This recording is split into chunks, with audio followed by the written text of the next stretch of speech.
कि हमारा इतिहास कैसा रहा है।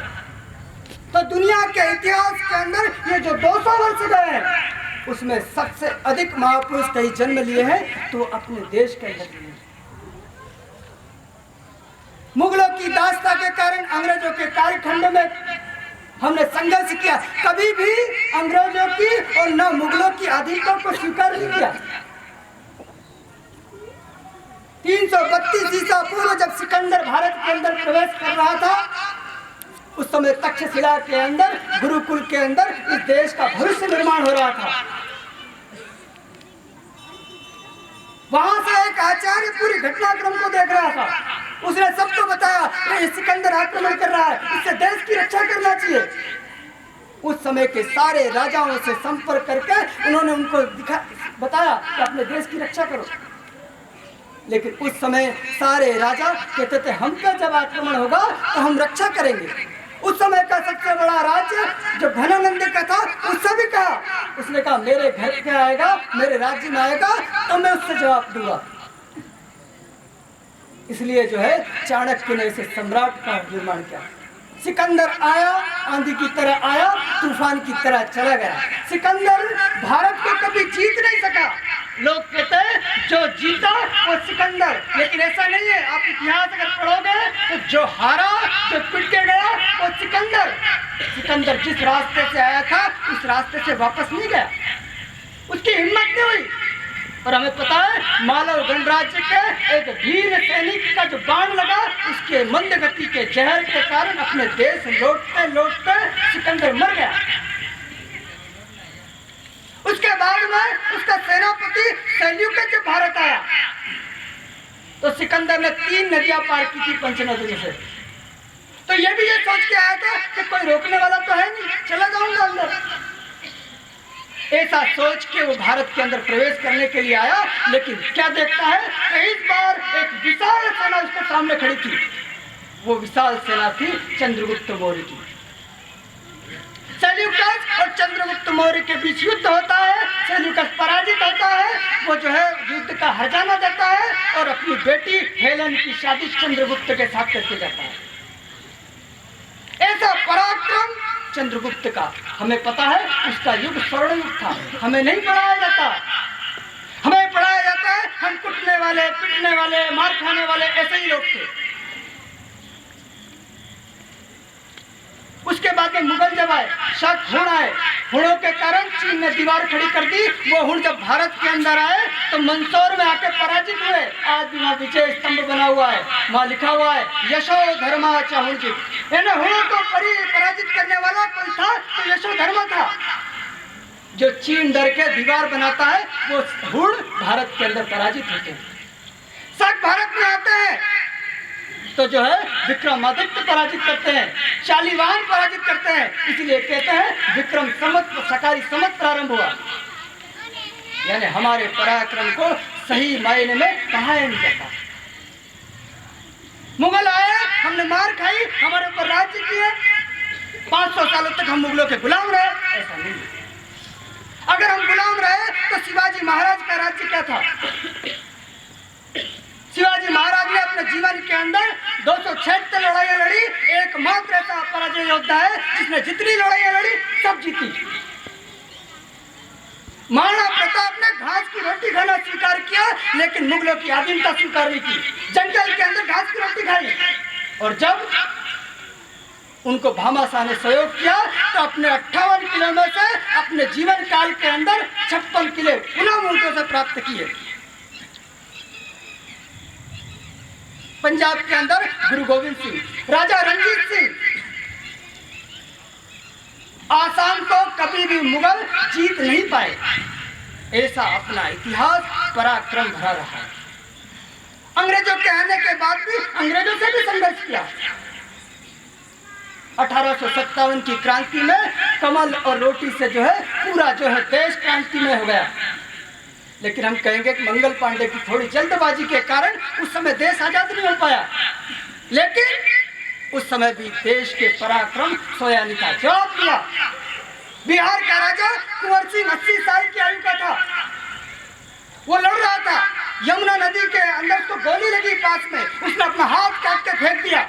80 साल की आयु में कि ये जो मेरा पहला बलिदान है ये समर्पित है इसको। और 80 साल की आयु में संघर्ष प्रारंभ किया और 83 साल तक संघर्ष किया। और आज बिहार के अंदर कोई कहते हैं युवा कौन, तो कहते हैं कुंवर सिंह। 80 साल की आयु में भी लड़े और एक विजय योद्धा के रूप में वह प्रसिद्ध हुए। हम देखते हैं वीर सावरकर किस प्रकार से अपने जीवन को लगाया। भगत सिंह क्या कहते हैं, भगत सिंह फांसी के फंदे पर जब जाता है तो कहता है सपने में देखा था जिसको आज वही दिन आया है, सूली के पार खड़ी माँ उसने हमें मिला माँ। उन्होंने भी माँ कहा, मेरा रंग दे बसंत चुना। कलाम भी क्या कहते हैं, कयामत के दिन मिलेगा तुझसे कलाम, माँ तुझे सलाम। इस देश के लिए मर मिटने वालों की कमी नहीं रही है। और इस सारी बात का जो चिंतन किया कि अगर हम इतने गौरवशाली हमारा अतीत है, विजयशाली इतिहास है, तो मुगलों की अधीनता और अंग्रेजों की अधीनता हमने क्यों स्वीकार की। इस बात का चिंतन किसी ने किया तो डॉक्टर हेडगेवार जी ने किया। डॉक्टर हेडगेवार जिन्होंने क्रांतिकारियों के साथ ही प्रत्यक्ष सहयोग करके काम किया। कई क्रांतिकारी उनको छुपाने का काम, उनको हथियार सप्लाई करने का काम डॉक्टर हेडगेवार किया करते थे। और उस समय की जो कांग्रेस थी, जो देश की आजादी का एक आंदोलन थी, उस आंदोलन में भी उन्होंने प्रत्यक्ष भूमिका निभाई। जब 1920 के अंदर नागपुर के अंदर जो अधिवेशन हुआ, उस अधिवेशन के प्रमुख व्यवस्थापक कोई थे, वो डॉक्टर हेडगेवार थे। कांग्रेस की सदस्यता के लिए क्या वो नियम होना चाहिए, वो तय करने वाले कोई थे। उसकी समिति में डॉक्टर हेडगेवार थे। 1930 के अंदर जंगल सत्याग्रह हुआ, उसमें भाग लेने वाले डॉक्टर हेडगेवार थे। कांग्रेस के अंदर प्रत्यक्ष काम किया। लेकिन उन्होंने देखा कि ये देश के लिए जो आंदोलन चल रहे हैं, देश के लिए आजादी के प्रयत्न चल रहे हैं, उसके कारण देश आजाद हो जाएगा। लेकिन गुलाम क्यों हुआ? गुलाम हुआ यहाँ का जो मूल समाज था, हिंदू समाज था, वो आत्मविस्मृत हो गया है। इसलिए उसको जगाना पड़ेगा। इसलिए उनके अंदर ऐसे राष्ट्र भाव भरने पड़ेंगे। इसको लेके 1925 के अंदर संघ की स्थापना की।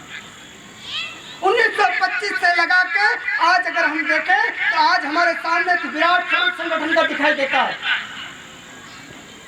बीबीसी लंदन भी प्रश्न जब करता है तो कहता है विश्व का सबसे बड़ा संगठन कौन सा है, प्रश्न पूछता है और जवाब भी वही देता है, कहता है राष्ट्रीय स्वयंसेवक संघ विश्व का सबसे बड़ा संगठन। आज 90 वर्ष हो गए संघ की स्थापना के। और इन 90 वर्षों ने जो संघ ने किया है वो इस देश के युवाओं में, इस देश के लिए, इस देश के मान बिंदुओं के लिए, इस देश की परंपराओं के लिए, राष्ट्र की अस्मिताओं के लिए जो जो करना चाहिए वो सब राष्ट्रीय स्वयंसेवक संघ ने किए। अगर हम कहें 1947 के अंदर अपना देश आजाद हुआ तो क्या संघ की भूमिका नहीं रही होगी? तो 1947 के पहले देश के अंदर जो स्वयंसेवकों को प्रतिज्ञा कराई जाती थी, उसमें कहते थे भारत को स्वाधीन कराने के लिए राष्ट्रीय स्वयंसेवक संघ के स्वयंसेवक बने। इसलिए देश की स्वाधीनता के अंदर भी संघ लगा हुआ। 1947 के अंदर देश का विभाजन होने वाला था।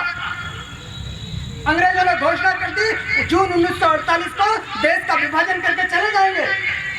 अपने संघ के द्वितीय सरसंघ चालक परम पूज्य गुरुजी पाकिस्तान के क्षेत्र के अंदर भ्रमण कर करके लोगों को जागृत कर रहे थे। अंग्रेजों को लगा कि अगर हमने जल्दी देश को उसको छोड़ा नहीं तो ये विभाजन जो करना चाहते हैं ये विभाजन नहीं हो पाएगा, क्योंकि संघ एक शक्ति के रूप में खड़ा हो रहा है और लोगों का कांग्रेस की बजाय संघ की ओर झुकाव बढ़ रहा है। इस प्रकार से अंग्रेज जो है 15 अगस्त 1947 को देश आजाद करके चले गए।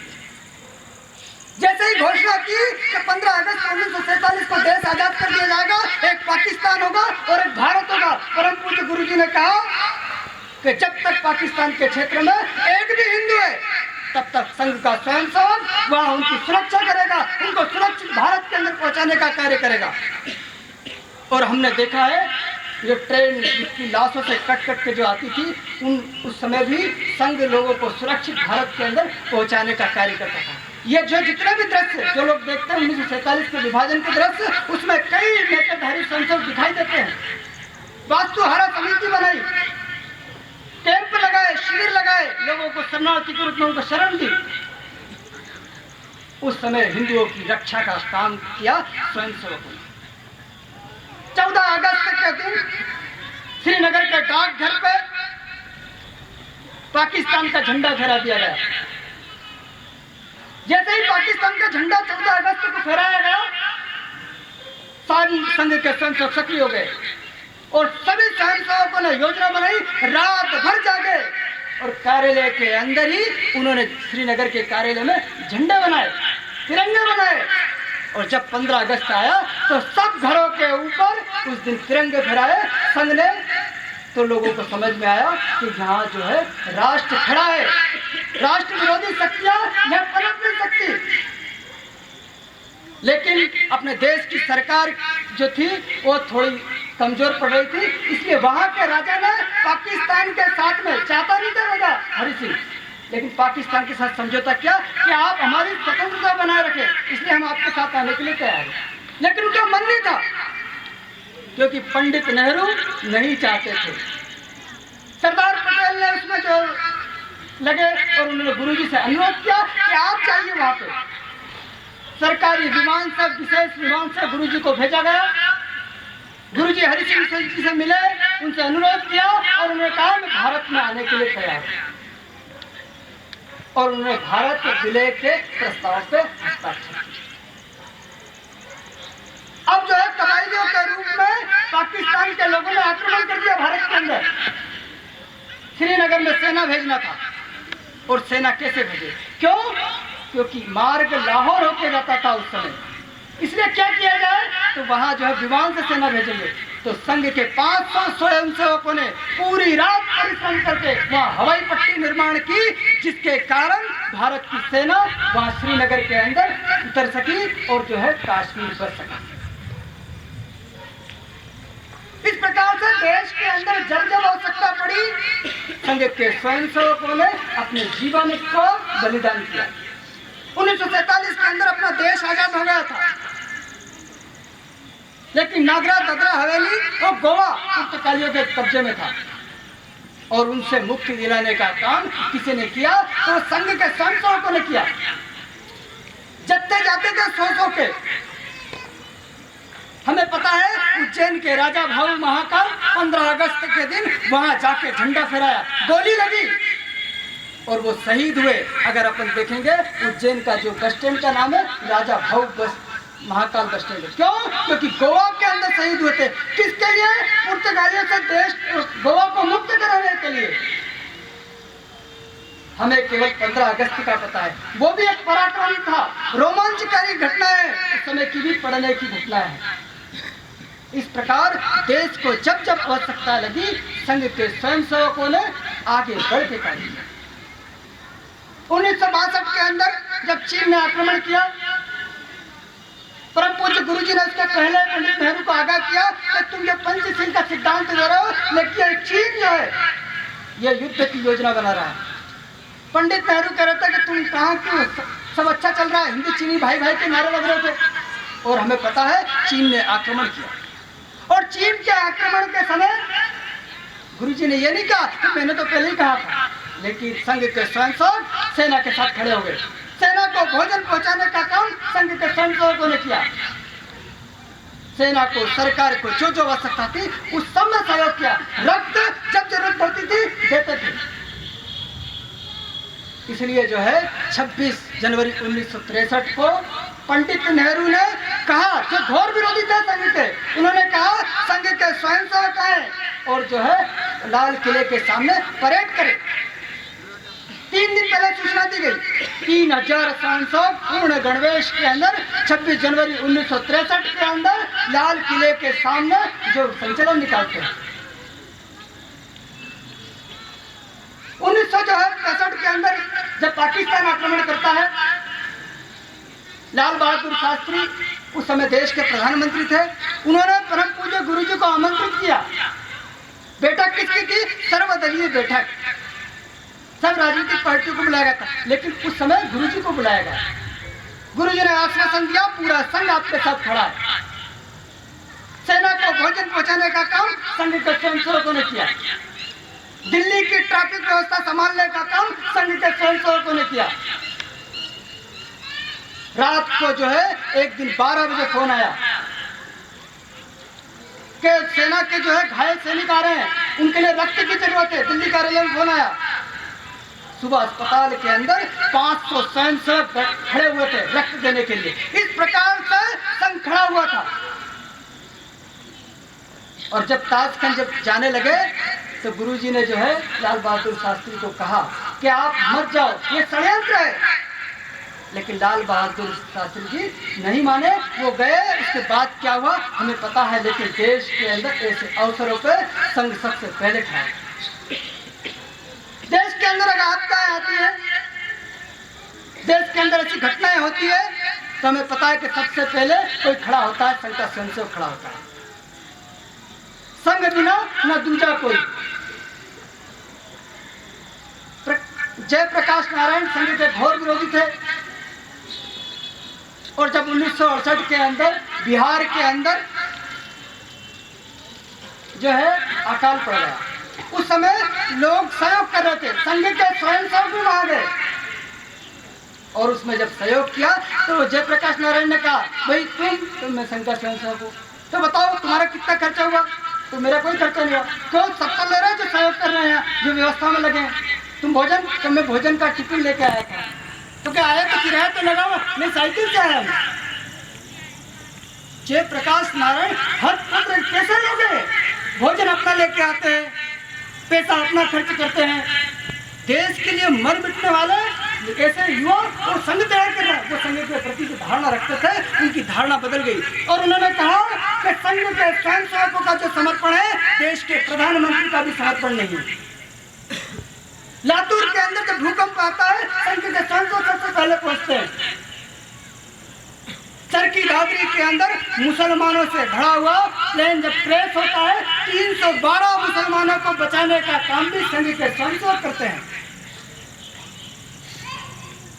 हमें पता है अभी जम्मू कश्मीर के अंदर बाढ़ आई तो संघ के स्वयंसेवकों ने संग्रह करके भेजा।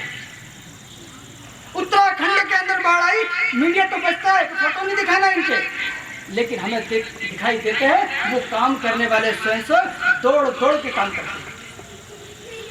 इस प्रकार से देश को अभी ट्रेन हादसा हुआ तुरंत, अभी कल की परसों की घटना है, पेटलावाद के अंदर घटना हो गई। हमारे प्रांतीय अधिकारी बड़वानी रुके हुए थे, वो फोन लगा रहे थे कि भाई इंदौर वालों को सबको अलर्ट करो, सारे अस्पतालों को कहो कि तैयार रहो, कोई भी आ सकते हैं, और अपने स्वयंसेवकों को तैयार रखो। ब्लड की जितनी जरूरत हो रक्त की देना है अपने को। और जैसे ही पता चला तो इंदौर नहीं रतलाम वहां फोन लगाने लग गए। यानी कि